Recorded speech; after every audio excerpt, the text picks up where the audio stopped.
If you're moving into the Pensacola Metro or even the Emerald Coast in general, there are a few key points that I wanted to point out in this video that you must know if you are looking at purchasing a house. And I'm going to base this off of both when we're talking to you guys, when we're talking to our clients, showing them around the area looking to purchase a house, and then also the things that we personally wish that we knew prior to moving here. And I'll tell you right now, because there's going to be a list of about 10 things that I am going to go over. The number one thing that you guys usually always bring up when we first start looking at houses is the landscaping. And I get this, I don't know how many times. Why is it that people in Florida, or I guess this area in general, don't really like to take care of their lawns? And it also depends on where you're coming from. It depends on where you're planning on moving into the Emerald Coast. Where I came from personally, people took pride in their lawns, right? Everyone was trying to get them as green as possible, doing all the different fertilizers, making sure certain times of the year that they are fertilizing it.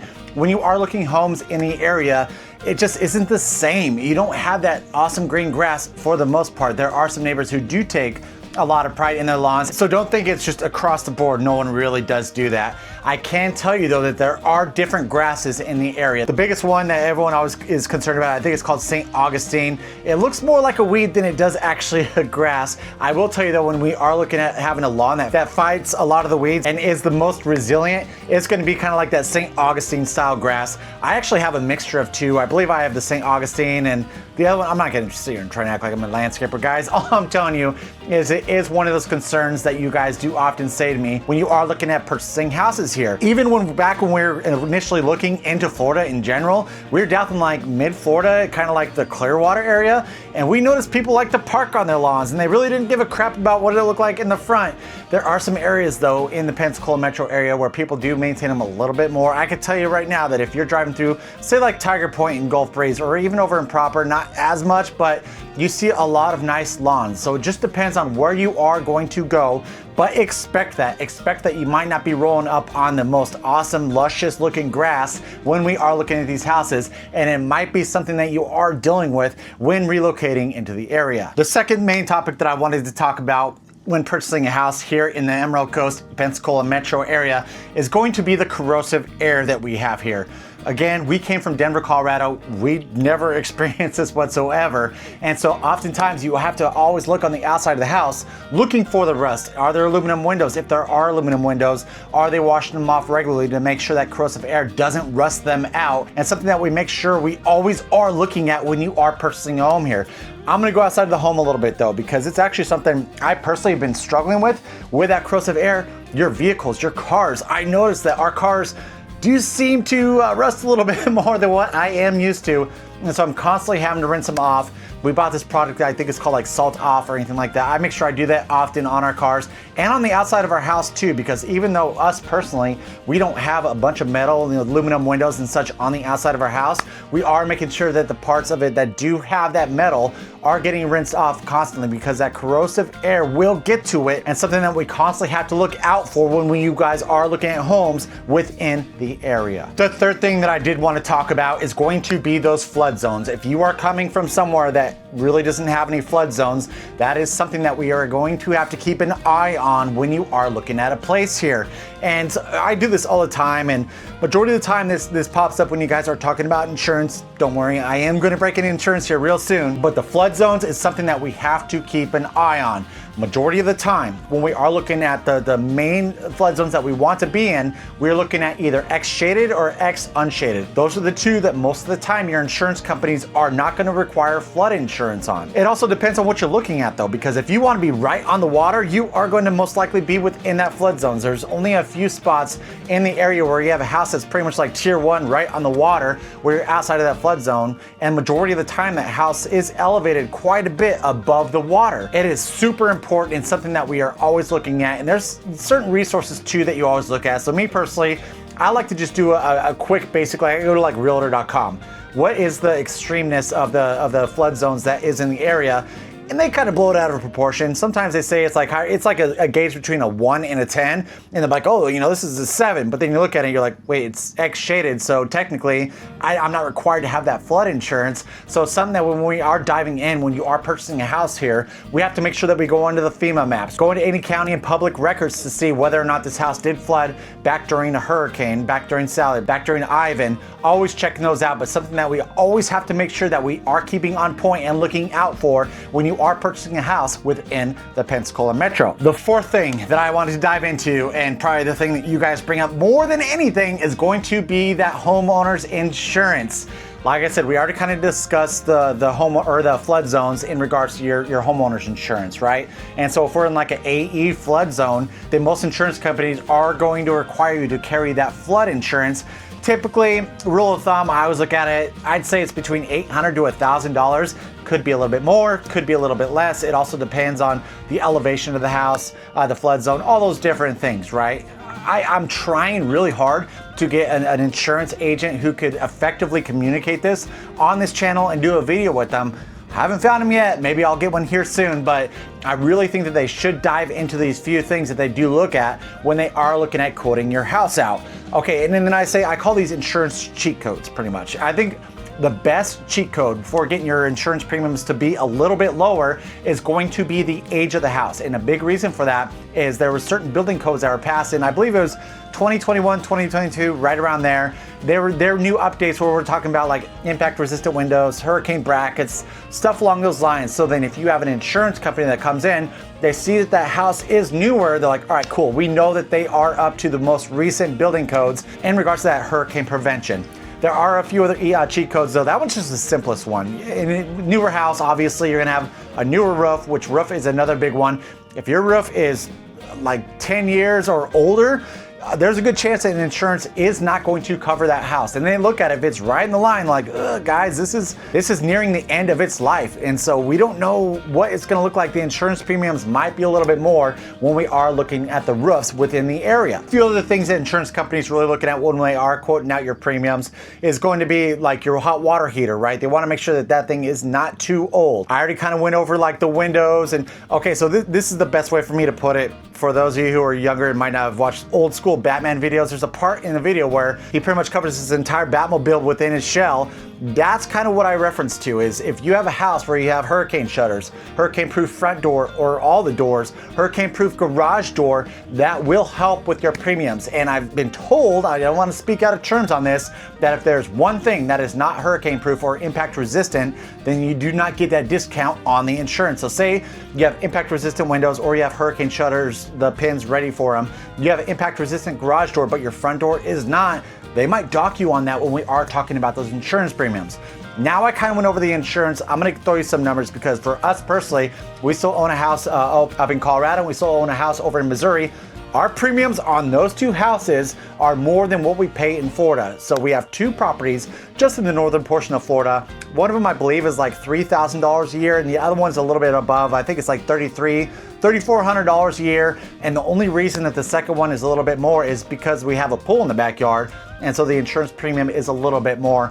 Our one down further south, I believe, is right in that range between $3,200 to $400 per year in order to insure that property. And so there's always these nightmare stories thrown out there about insurance and had the premiums to be able to get insurance. I'm gonna tell you guys right now, I've only had one instance only, where there was a client of ours who was having a hard time getting insurance, and that's because it was a manufactured home. And a lot of insurers here, they're gonna jump you through a lot more hoops in order to get insurance on those type of properties. Outside of that, I have never had a single buyer within the area within the last 3 years have any problems getting insurance in the area to a point where they're not gonna move here. The fifth thing that we need to discuss, if we're gonna be talking about wood rot and then also termites. Those are two major factors within the area. I've been told that like this is one of the worst areas within the country when we are talking about termites. With that being said, us personally, as long as you do your prevention, we have never had a problem with termites at all. You just got to make sure that you do your annual inspections, and then they also do their sprays. They rebait the traps, all those different things, and to make sure that you have a great termite bond. If you have those things in place, for the most part, you won't run into it. Now, there are a few areas of the house where the termites will still kind of try and get to. So one known spot is going to be the front of the garage, like where it opens up on the base right there if it's wood. Oftentimes those WDO reports, which is wood destroying organisms, will come back showing that there are some termite damage within that area. They always look out for wood rot too, because what does wood rot lead to? Termites. They look at it and they're like, man, that's a snack right there. We got some soft wood exposed to us. We're gonna go straight to that wood rot. And so when you do get these WDOs, they always like to look to see whether or not there is wood rot surrounding the house. All right, we're halfway there. We went through 5 of them. We got 5 more to go. And the last one is a little politically incorrect, but I'm gonna just throw it out there because it's another thing that we kind of ran into when we did relocate into the Pensacola metro area. Before doing so though, guys, if you are planning on making a move here into the Emerald Coast, make sure you give us a call or text at that phone number right below. Right there, because we are your top realtors to help you out with all your real estate needs. If you're not quite ready to purchase and you're in discovery mode, trying to figure out a little bit more about the area, make sure you smash that subscribe button, give us a thumbs up, notification bell. That way you're notified every single time we put out a brand new video. Guys, I'm telling you right now, there's so many people who were in that discovery mode, and after they came down here, we try our best to share as much information as possible on this channel, but then also while you come here, kind of sharing the wealth of information, telling you the places to see. So it's awesome to see when you're constantly watching our videos in that discovery mode that you kind of trust the information, or that you're actually watching the information to give you your best decision on whether or not this area is for you. All right, the next thing, and this one actually hit us smack dab in the face the first day that we did move down here. I'm gonna be talking about your HVAC system. Pretty much like here, so we have heat exchangers here, right? And with that, they put out quite a bit of water. We are in a super humid area, an area where stuff likes to grow. With that, you get a lot of algae within that line. And so when we first moved into our house down here, we noticed there was a puddle coming out from the bottom of the furnace, running through the middle of the floor. And we're like, what the heck is going on? We just bought this property. I don't know what's happening. And did we have to replace the HVAC system? Guys, there is a thing here. We have to make sure that we are vacuuming out our drain lines from these heat exchange units. Otherwise they clog up with like this algae, and then it backs up into the system and then ends up in your house. So when we're actually going through the house and looking at them with you guys, what we do is we try to find this auto shut off, right? So we're going into the HVAC system, and usually there's an auto shut off that we're looking for. That way, if for some reason that water does decide to back up and it touches that auto sensing wire or whatever it might be, it'll automatically shut the system off, so you don't have to worry about that water coming back into the house. All right, this is a fun one. Let's talk gutters, guys, because I literally just showed 3 different clients this last weekend, and almost every single one of them was like, what is going on with gutters? I say some houses that have gutters, some houses that don't have gutters. Gutters isn't the universal thing here. That's not what I personally was used to coming from Colorado, where every single house did have gutters. It's not really a big thing here. And some people, it feels like they only do it maybe if it's a brand new build, or if they see there might be some problems with the water runoff going towards the foundation of their house. We have much different soil here, to where it's more of a sand within the soil, not so much of your clays or that hard dirt that you might experience elsewhere. And so yes, we might be checking out houses and there might not be gutters. It's not really that big of a concern unless we do kind of look around the house and start seeing some foundation problems. The 8th thing that you must get used to when you are buying a house, or that we are going to be looking for within the Pensacola metro area, is going to be surveys. Surveys, majority of the time when we have a loan in place or you're looking to get a mortgage, are going to be required. And I'd say it's a good probably 60-70% of the houses that we are offering on are going to have that survey. Otherwise, we might have to order one. When we're looking at doing a survey, I've seen them vary. Obviously, it depends on how large the lot is, kind of how new the house is. If you're looking at a multi-acre lot, then yes, your survey might be a little bit more expensive. But typically what I've been seeing for the majority of the houses on the buyers that we are helping out, you're looking at anywhere between probably like, I'd say $650 to $1,200, again, depending on how intricate that survey needs to be and how large the lot is. The 9th thing that I am going to be talking about is going to be Lanai. And there's many times when we are talking to you guys and you're like, you know, I want like a screened in enclosed area. That is going to be a Lanai. Majority of the ones that we run into, well, I'd say kind of majority in the area are going to be surrounding your pool, because the last thing you want is all those leaves, all the different things that are getting in your pool, which then makes it harder to clean. The pools that have the Lanais over them keeps them much cleaner. If you're looking at getting pool services, that Lanai will help you out on a huge discount for your monthly cost to maintain that pool from a company. You also do see these Lanais that are like kind of like a screened-in porch area, or you do see like covered patios that also have a screen on them as well too. This will keep your leaves and your debris out, but most importantly, if you're looking at like eating on the back patio or just being able to enjoy that nighttime or even daytime hanging out on the back patio, lanais and screen-in porches are huge, keeping the bugs out. And the bugs do get a little crazy in the summertime. Majority of it is going to be more of like your flies and your wasps. Everyone's really concerned about mosquitoes here. I can't tell you, me personally, I feel like I had more mosquitoes back in Colorado as opposed to kind of this Pensacola metro area. I haven't really seen them be that big of a deal. These screened porches are huge though, and we always look for them when we are looking at finding you guys a house. Obviously, depending on your lifestyle, if you are one of those outdoor people, lanais do make life much easier when you are buying a home within the Emerald Coast. And last but not least, the 10th item that I wanted to talk about with this home buying guide within the Pensacola metro Emerald Coast area is going to be the fact that shit grows fast here, guys. Pardon my language, but it does. It is crazy how fast stuff does grow here. Whether we're talking about your grasses, whether we're talking about your trees, your plants, it grows really fast. And so the upkeep on them is a little tedious for sure. And if you want to maintain that nice looking yard, that nice looking landscape, you are definitely going to have to maintain it. Also looking at it too though, so we have many times where people might see a property that they really like, but they don't like the surroundings outside of the boundary that they do see. So we're talking about neighbors, maybe some other commercial buildings or such. The fact that stuff does grow fast here could be a good thing. You could build a nice, beautiful barrier wall. Us personally, we put up some graceful bamboo, and it has been the best thing that we have done. It pretty much turned our backyard into like a nice little oasis. This beautiful foliage, covering the back of our yard, and it was super cheap. It was, not only was it cheap, but it grew really fast. I think within a year and a half, they were already 20 feet tall, which was freaking awesome.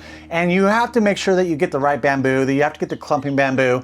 Otherwise, you'll get the invasive species where they might grow all and everywhere, and just before you know, you got a whole forest of bamboo in your backyard. So there's like kind of a pro and a con to having stuff that grows here really fast. Just know though that when you do come down here, plan on maintaining that landscaping a little bit more often than what you might be used to if you live a little bit further north of Florida. All right, thank you so much for watching, guys. I greatly appreciate it. Hopefully this helps you out. I try my best to provide as much information as possible. This time we're talking about like a home buying guide, so that when you are down here looking at houses with us, when you're looking at purchasing, you kind of know what to look out for, right? And I'll always fill you in. Every time we're walking through houses with you guys, we point some stuff out similar to what's in this video. That way it helps you out and it kind of gets you adapted into the area. If you are looking at purchasing real estate here in the Emerald Coast, give us a call or text at that phone number right below. Right there. We always answer, doesn't matter date or time, but if you're not quite ready to purchase, just want to follow along and educate yourself, make sure you smash that subscribe button, give us a thumbs up, notification bell, that way you're notified every single time we put out a brand new video. Till next time, we love you. Bye.